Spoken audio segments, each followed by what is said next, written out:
So we're here partly to talk about back to school, back to work, back to college, back to everything. What is that looking like this year? Well, I've been actually using that phrase. I think we've seen kind of back to unfold across a number of different moments. We saw guests really engage in Mother's Day and Easter and celebrate Father's Day, the Memorial Day holiday, 4th of July, but we know our guest is really excited about getting back to school and getting back to college. And it's a big moment for us. We play an important role during the back to school, back to college season. Our multi-category portfolio, the fact that you can get those electronic items, school supplies, get a lunchbox, a backpack, and actually the food and beverage you need to fill that lunchbox, we become a destination.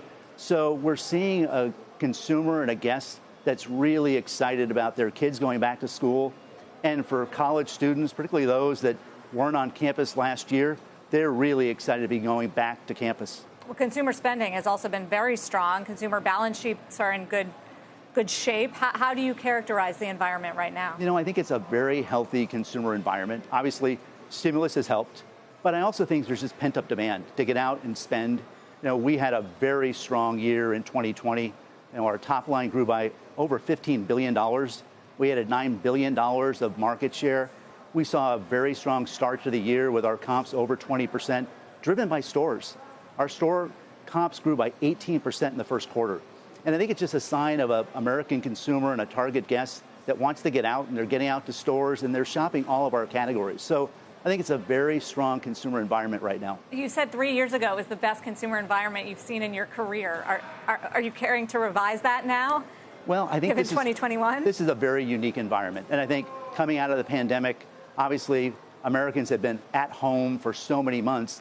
I think they're just excited to go back to something that feels like normal life. And Target's part of that.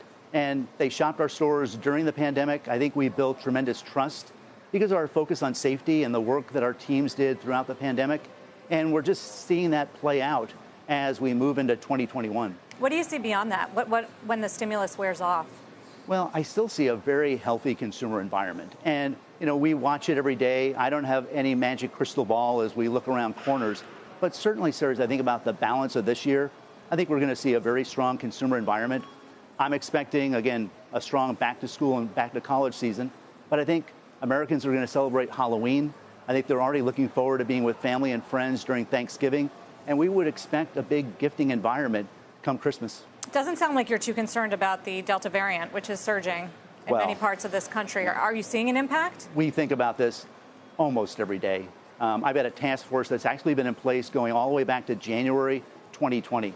And we generally meet every day and update what's happening with the virus, what's happening across the country and across the world. So I think we've all got to watch that. We've been very focused on safety. And going back to the start of the pandemic, we said if we're going to be an essential service and service America during the pandemic, we've got to start by taking care of the safety of our team. So that focus on safety is something we think about, I think about every day. And we certainly look at the case counts across the country and want to make sure we're doing the right thing and making sure we're investing in the safety of our team. I know you're encouraging vaccinations for your team, and you offer them at CVS clinics in your stores. We certainly do. Well, why not just mandate them? I mean, if a bunch of retailers like you and Walmart did that, that would be hundreds of thousands of Americans. We're going to watch it carefully, and we'll continue to think about what the right next step is. But for now, we're encouraging our teams. We're giving them paid time off to get a vaccine. Obviously, we've got the convenience of having a CVS pharmacy in most of our stores. For those that need a ride, we're giving them a Lyft code. So we're going to continue to encourage, and we'll watch this as it continues to evolve.